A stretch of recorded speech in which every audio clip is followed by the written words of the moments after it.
Once again, I welcome in the course Transportation Engineering.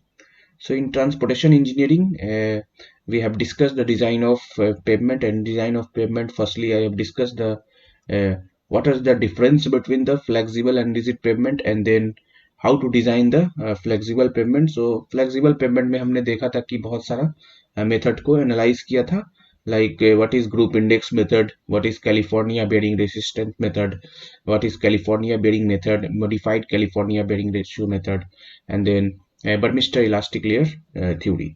सो आज जो है हम लोग डिस्कस करेंगे रिजिड पेवमेंट. सो फर्स्ट पहले जानेंगे कि रिजिड पेवमेंट होता क्या है और फिर उसके डिजाइन को डिजाइन कैसे किया जाएगा रिजिड पेवमेंट को, उसके बारे में डिस्कस करेंगे.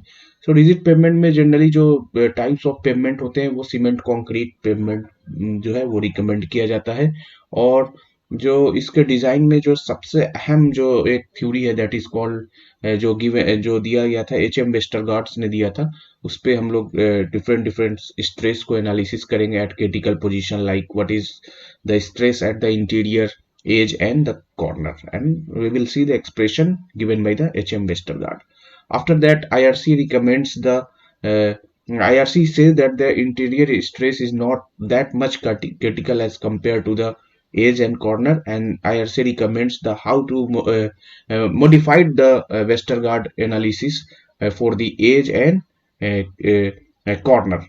So they have given the expression for the how to compute the stress at edge and corner, that will also discuss in this video, and then we will solve the various design. We will also see the various design parameter, like what is radius of relative stiffness, what is the modulus of subgradiation, and how do we compute the modulus of subgradiation by plate bearing test, and then what is the radius of equivalent section.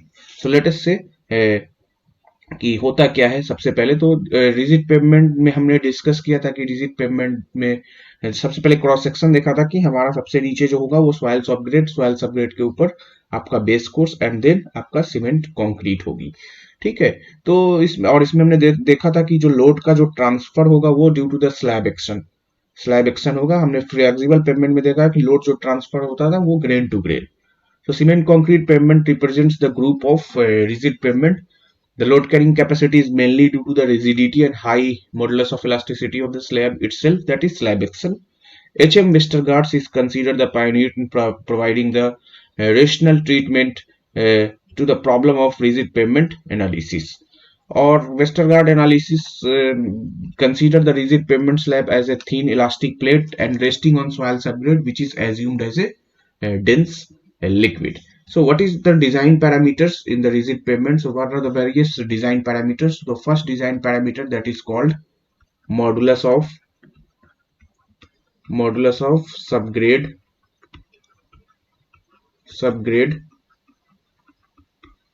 reaction K. इस term को बहुत अच्छे से हमने पढ़ा था कि कैसे इसको कंप्यूट किया जाता है. तो प्लेट बियरिंग टेस्ट से इसको निकाला जाता है. सो computed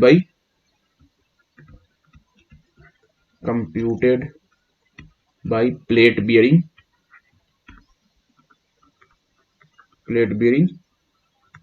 test.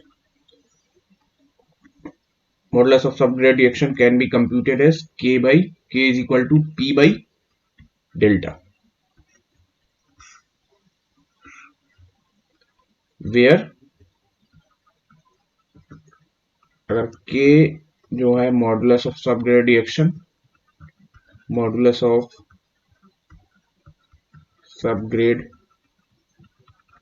reaction in kg per centimeter cube. P जो है आपका प्रेशर इन kg पर सेंटीमीटर स्क्वायर, और डेल्टा की वैल्यू जो होगा डिफ्लेक्शन इन सेंटीमीटर, और ये जो डिफ्लेक्शन होगा that is equal to 0.125 centimeter. इस डिफ्लेक्शन पे जो है हम लोग निकालेंगे मॉडुलस ऑफ सबग्रेड रिएक्शन. दूसरा जो इंपॉर्टेंट पैरामीटर है that is called radius of relative stiffness. Radius of relative stiffness, इसे जो हम लोग डिनोट करेंगे स्मॉल एल से, और radius of relative stiffness can be computed as L is equal to E H Q divided by 12 into K 1 minus nu square to the power 1 by 4. So this is the expression of radius of relative stiffness. इसका ही बहुत अहम role है आपके design में. सो L जो है आपका radius of relative stiffness है. E जो है Young's modulus of elasticity, Young's modulus of elasticity of cement concrete. H जो है आपका क्या है? H जो है आपका स्लैब थिकनेस, स्लैब थिकनेस इन सेंटीमीटर. K को तो मैंने बताया ही, K क्या है आपका? K is the modulus of subgrade reaction, modulus of subgrade reaction in kg पर सेंटीमीटर क्यूब, kg पर centimeter cube. New is the Poisson's ratio of cement concrete, और इसकी वैल्यू जो होती है जनरली कितनी होती है? 0.15. और L तो मैंने बताया कि radius of relative stiffness, L is the radius of relative stiffness in centimeter. So दूसरा डिजाइन पैरामीटर जो है वो क्या है आपका? Radius of relative stiffness, that is equal to E H Q divided by 12 के 1 minus nu square to the power 1 by 4. तीसरा design parameters जो आपका है that is called equivalent radius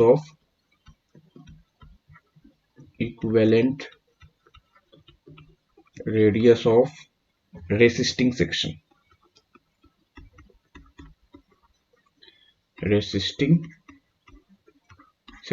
इसको हम लोग स्मॉल b से डिनोट करते हैं. Third parameter that is design parameter is equivalent radius of resisting section, जिसे हम लोग b से डिनोट करते हैं. सो ये जो equivalent radius of resisting section can be computed as square root of 1.6 a square plus h square minus 0.675 h.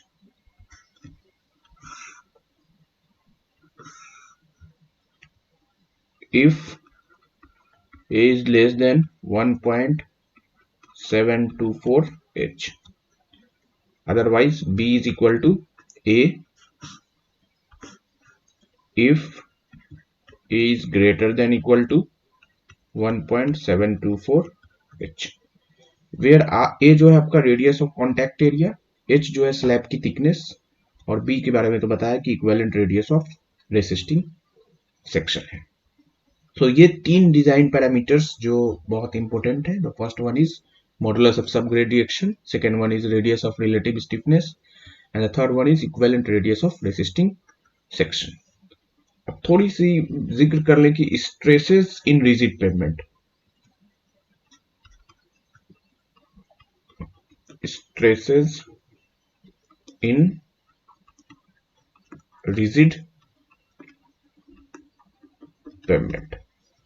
तो जो स्ट्रेस जो है रिजिड पेवमेंट में है जो दो तरह का होगा. अगर बात की जाए तो wheel load stress, wheel load stress, और दूसरा जो होगा सेकेंड वन इज टेम्परेचर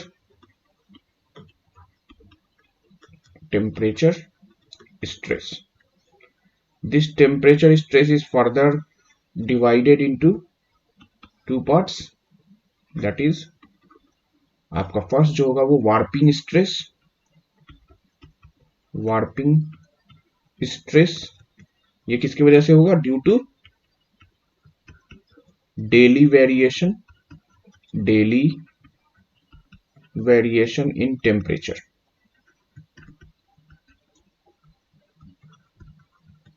और दूसरा जो होगा that is called frictional stress. ये किसकी वजह से होगा? Due to seasonal variation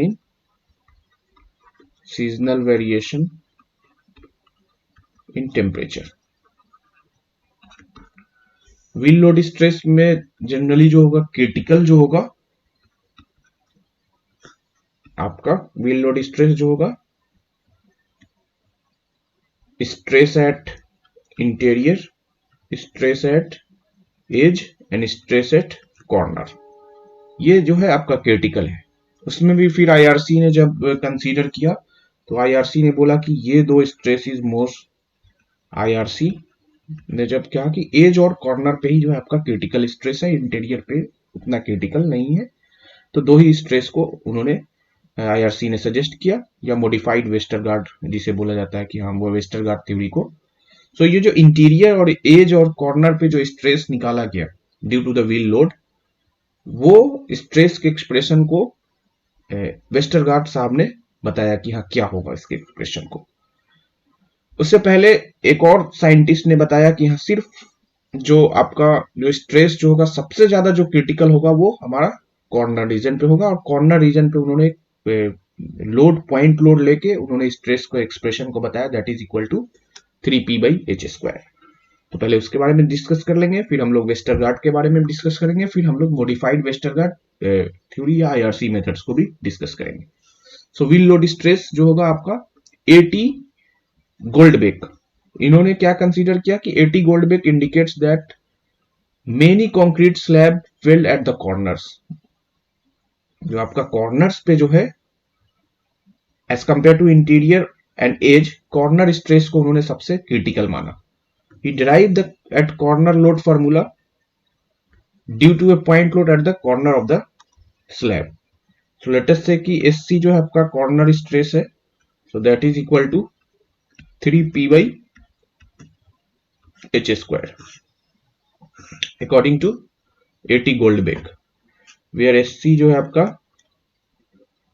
stress at corner, और फिर आपका जो पी जो है वो design wheel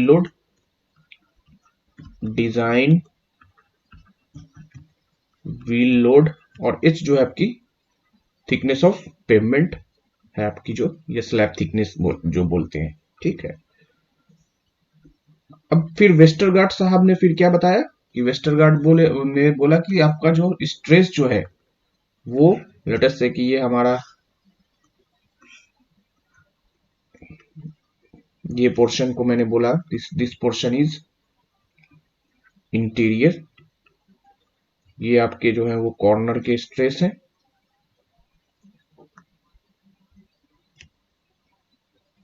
this is corner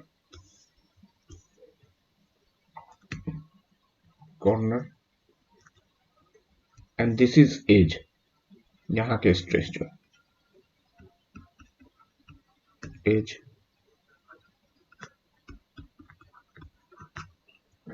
so जो स्ट्रेस जो कंप्यूट किया गया है सीमेंट कंक्रीट स्लैब में is assumed to be homogeneous thin elastic plate with subgrade reaction being vertical and proportional to deflection.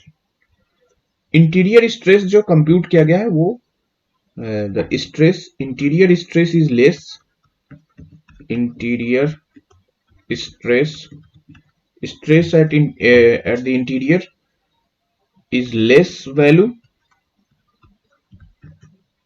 as compared to edge and corner. Stress जो निकाला गया है इंटीरियर पे वो उसकी मैग्नीट्यूड कम है as compare to the corner and edge. So critical stress जो है यहां पे भी जो है वो आपका क्रिटिकल जो है वो कॉर्नर पे है और एज पे है। What is the expression of stress at the interior, corner and edge? So the interior पे जो आपका स्ट्रेस है that is it can be computed by this expression, 0.316 p by h square 4 log to the base 10 L by B plus 1.069. Similarly stress at the edge पे जो है आपका वो क्या है 0.572 p by h square 4 log to the base 10 L by B plus 0.359, where p जो है आपका फिर से डिजाइन व्हील लोड है, h जो है आपकी स्लैब थिकनेस है, l जो है वो radius of relative stiffness and b is the equivalent radius of resisting section. उसी तरह कॉर्नर पे स्ट्रेस जो है SC is equal to 3p by h square 1 minus a root 2 by L to the power 0.6. This is the stress at the corner. 3p by h square 1 minus a root 2 by L to the power 0.6. सबके बारे में notation के बारे में लिख लेते हैं। तो P आपका जो है P is the design wheel load, L is the radius of relative stiffness, H is the slab thickness,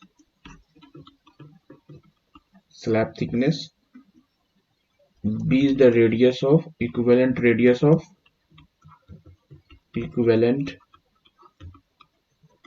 of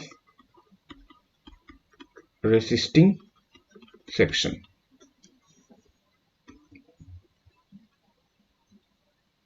Okay, so these are the three stresses given by Westergaard analysis.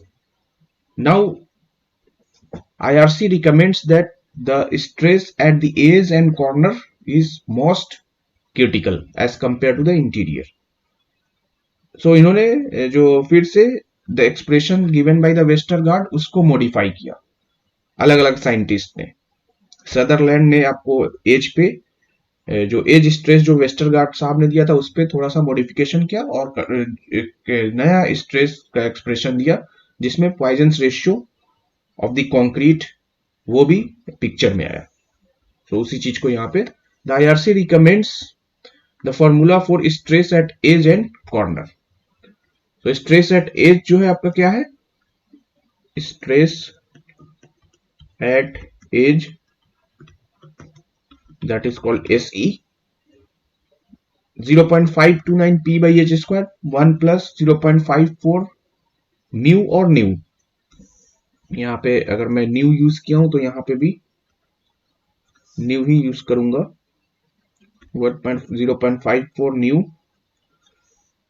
into 4 log to the base 10 L by B plus log to the base 10 B minus 0.4048. Westergaard's edge load stress formula modified by Taylor and Sutherland. So ये expression आपका edge पे है। Similarly the Westergaard stress at corner जो कि Westergaard corner load stress को modified by Kelly. So according to this stress at corner SC is equal to 3p by h square 1 minus a root 2 divided by L to the power 1.2। तो ये आपका expression जो है वो stress at corner modified Westergaard equation को modify किया किन्होंने, केली। फिर से यहाँ पे वही चीज है, P जो आपका है क्या है, where SC is the stress critical stress at corner, P is the design wheel load, H is the slab thickness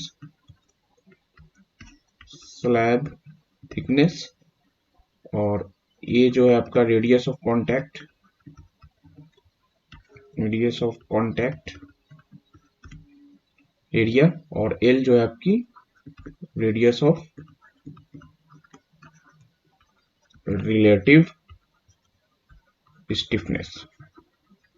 expression हमने देखा था EHQ by divided by 12K 1 minus nu square to the power 1/4। So now कुछ question इस पे solve कर लेते हैं तो और अच्छे से आपका कंसेप्ट क्लियर हो जाएगा। सो पहला क्वेश्चन जो हमने लिया है आज कि compute the radius of relative stiffness of a 15 centimeter thick cement concrete slab from the following data. Modulus of elasticity of cement concrete that is equal to जो दिया हुआ है, और Poisson's ratio of concrete 0.13, modulus of sub gradation is also given. तो क्या क्या दिया हुआ है, एच की वैल्यू जो है वो कितनी है, that is 15 centimeter. Young's modulus of elasticity of concrete is 210,000 kg per centimeter square. Poisson's ratio is 0.13 and modulus of subgradiation जो क्वेश्चन में दिया है that is 3 kg per centimeter cube. अभी हमने देखा कि radius of relative stiffness, radius of relative stiffness K is equal to, sorry, L is equal to radius of relative stiffness small l can be written as EHQ divided by 12K 1 minus nu square to the power 1/4। तो यहाँ से radius of relative stiffness जो है आपकी कितनी हो जाएगी, Young's modulus of elasticity is 210, so 210,000 into H cube. So H की वैल्यू कितनी है 15 centimeter, so 15 cube divided by 12 into K की वैल्यू जो है वो 3 kg पर centimeter cube, so 12 into 3 into 1 minus 0.13 square to the power 1/4। तो इसको अगर आप कंप्यूट करें, so 210,000 into 15 to the power 3 divided by 12 into 3 into 1 minus 0.13 square to the power 1/4। So इसकी वैल्यू जो आ गई आपकी radius of relative stiffness that is 66.895 centimeter. So this is the radius of relative stiffness. दूसरा question जो मैंने लिया है, compute the equivalent radius of resisting section of 20 centimeter slab given that the radius of contact area wheel load is 15 centimeter। आपकी जो h की value है that is 20 centimetre और a की वैल्यू जो है वो कितनी है दैट इज 15 सेंटीमीटर। अब हमने बताया था कि रेडियस ऑफ कॉन्टैक्ट एरिया क्या होगा, तो v is equal to 1.6 a square plus h square minus 0.675 h if a is less than 1.724 h। अगर इससे ज्यादा हो जाए या उसके इक्वल हो जाए 1.724 इससे, देन हम लोग b इज इक्वल टू ए होगा। तो सबसे पहले तो 1.724 और दूसरा मैंने बताया था कि अगर b जो है आपकी exactly equal to the radius of contact area हो जाएगा a if a is greater than equal to 1.724 h। So firstly check कौन सा कंडीशन लाई करता है। सो a की वैल्यू जो है वो कितनी है, a is equal to 15 centimeter और 1.724 h की वैल्यू निकाल लीजिए, तो 1.724 into 20, 1.724 into 20, so this value is 34.48 centimeter. So a की वैल्यू जो है वो कम है, here a is less than 1.724 h, then equivalent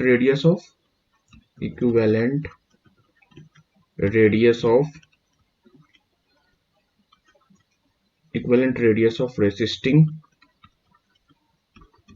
section जिसको b से हमने डिनोट किया that is equal to square root of 1.6 a square plus h square minus 0.675 h। इस एक्सप्रेशन से हम लोग निकालेंगे।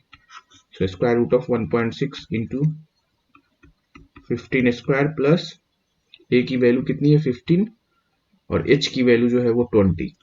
सो 20 स्क्वायर माइनस 0.675 इंटू 20। तो इसकी वैल्यू आ गई square root of 1.6 into 15 square plus 20 square minus 0.675 into 20. So this value is coming 14.068. 14.068 centimeter is the radius of equivalent radius of resisting section. तीसरा क्वेश्चन जो हमने लिया है आज के सेशन का, calculate the load stress at interior edge and corner regions of a cement concrete pavement using Westergaard's stress equation using the following data. Design wheel load is 5100 kg. Modulus of elasticity of concrete is 3 into 10 power 5 kg per centimeter square. Pavement thickness is 180 mm. Poisson's ratio 0.15. Modulus of subgradiation is 6 kg per centimeter cube and radius of contact area is 15 centimeter. तो सबसे पहले तो क्या क्या दिया हुआ है वो हम लोग नोट कर ले। तो वो सबसे पहले जो तो है कैपिटल पी की value design wheel load is 5100 kg। दूसरा क्या है आपका modulus of elasticity of concrete. So modulus of elasticity of concrete is 3 into 10 to the power 5 kg per centimeter square. Then आपकी पेवमेंट थिकनेस जो है वो 180 mm। Pavement thickness is तो 18 centimeter और फिर Poisson's ratio of concrete is 0.15 and radius of contact modulus of subgradiation is 6 kg per centimeter cube. So modulus of subgradiation is 6 kg per centimeter cube और radius of contact area is 15 centimeter cube. तो हमें जो है stress निकालना है interior as and corner पे। सब में जो हमें डिजाइन पैरामीटर्स की यूज होगी उसे सबसे पहले हम लोग निकाल ले। तो जो आपकी के की वैल्यू तो दी हुई है, दूसरा डिजाइन पैरामीटर हमने देखा था रेडियस ऑफ रिलेटिव स्टिफनेस, तो उसको निकाल लेते हैं पहले। Radius of relative stiffness small L. तो स्मॉल एल जो है कैसे अभी निकाला हमने, E H Q divided by 12 into K 1 minus nu square to the power 1/4। तो यहां से अगर आप निकालें तो रेडियस ऑफ रिलेटिव स्टिफनेस जो हो जाएगी, ई की वैल्यू जो है वो कितनी है 3 into 10 to the power 5। So 3 into 10 to the power 5 into H, H की वैल्यू जो है वो 18 डिवाइडेड बाई 12 इंटू के की वैल्यू कितनी है 6। सो के की वैल्यू 6 इंटू 1 माइनस 0.15 का स्क्वायर टू द पावर 1/4। तो इसकी वैल्यू जो आएगी 3 into 18 to the power 3 into 1 into 10 to the power 5 divided by 12 into 6 1 minus 0.15 square to the power 25. So it is coming 70.61 centimeter.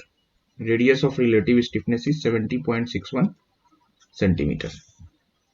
Third parameter और second जो है एक तो दिया ही हुआ है, तो क्या है equivalent radius of resisting section. Equivalent radius of resisting section B. So B हमने देखा था कि जब बी की वैल्यू जो है square root of 1.6 A square plus H square minus 0.675 H if A is less than 1.724 H, otherwise B is equal to A if A is greater than equal to 1.724 H. तो किस case में ये लाई कर रहा है पहले वो check कर लेते हैं। तो ए की वैल्यू जो है वो कितनी है a is equal to 15 centimeter. So A आपकी है 15 सेंटीमीटर और 1.724 h की वैल्यू निकाल लो। सो 1.724 इंटू एच 18, 1.724 इंटू 18, सो ये वैल्यू आ गई आपकी 31.032 सेंटीमीटर। मतलब आपका कौन सा केस है, ए की वैल्यू जो है वो कम है एज कंपेयर टू 1.724 h। मतलब इस एक्सप्रेशन से हम लोग बी की वैल्यू को कंप्यूट करेंगे। सो बी जो हो जाएगा आपका 1.6 A square plus H square minus 0.675 into H, H की वैल्यू 18। सो यहां से आपकी वैल्यू जो आ जाएगी 1.6 into 15 square plus 18 square minus 0.675 into 18. This value is 14 centimeter. B की वैल्यू जो आ गई 14 सेंटीमीटर। सो स्ट्रेस अब हम लोग निकाल सकते हैं। तो stress at interior, stress at interior in KG per centimeter square that is equal to, हमने एक्सप्रेशन देखा था 0.316 P by H square 4 log to the base 10 L by B plus 1.069। ये तो आपका इंटीरियर स्ट्रेस है। तो यहां से एस आई निकाला जा सकता है क्या, 0.316 पी। पी की वैल्यू दी हुई है क्वेश्चन में, P is 5100 kg। So 5100 divided by 18 square 4 log to the base 10। L की वैल्यू हमने निकाला है कितना, 70.61। So 70.61 divided by 14 plus 1.069। सो यहां से आप, so stress at interior is coming 19.3 kg per centimeter square. Similarly, the stress at corner and edge can be computed by Westergaard formula. So stress at edge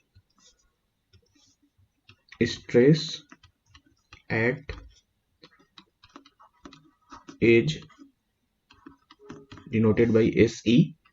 So SE can be computed as 0.572 P by H square 4 log to the base 10 L by B plus 0.359. So if I put the value of wheel load 0.572 into 5100 divided by 18 square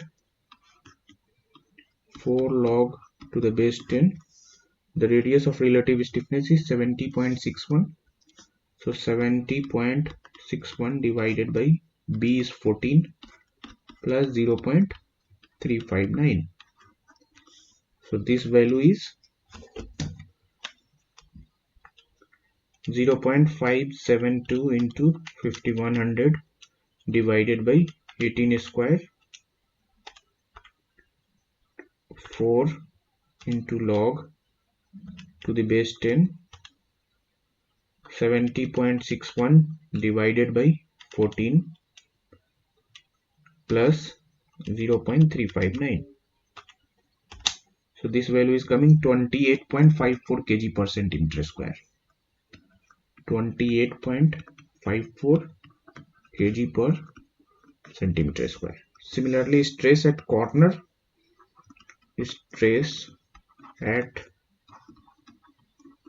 can be computed as SC is equal to 3P by H square 1 minus A root 2 divided by L to the power 0.6. So it will be 3 into 5100 divided by 18 square 1 minus A is 15 into root 2 divided by 70.61 to the power 0.6. So this value can be computed as 3 into 5100 divided by 18 square into 1 minus 15 root 2 divided by 70.61 to the power 0.6. So this value is 24.27 kg per centimeter square. 24.27 kg per centimeter square. So if I plot the stress, so let us say this is our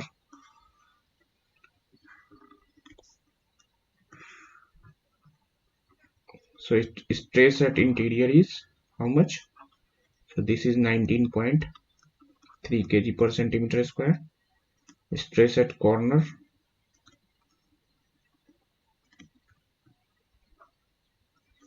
what is the value of stress at corner? So stress at corner is 24.27. So 24.27 kg per centimeter square. This is corner, this is interior, and the stress at edge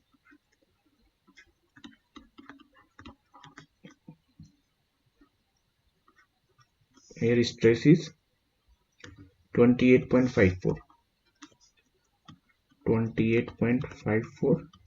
kg per centimeter square. So if I see stress at edge is greater than stress at corner and interior stress is less as compared to the edge and corner. So this stress is computed by Westergaard analysis. So dear student, आज का video आपको कैसा लगा comment section में जरूर बताएं, और अगर वीडियो अच्छा लगा तो आप लाइक शेयर एंड सब्सक्राइब करें. Thank you.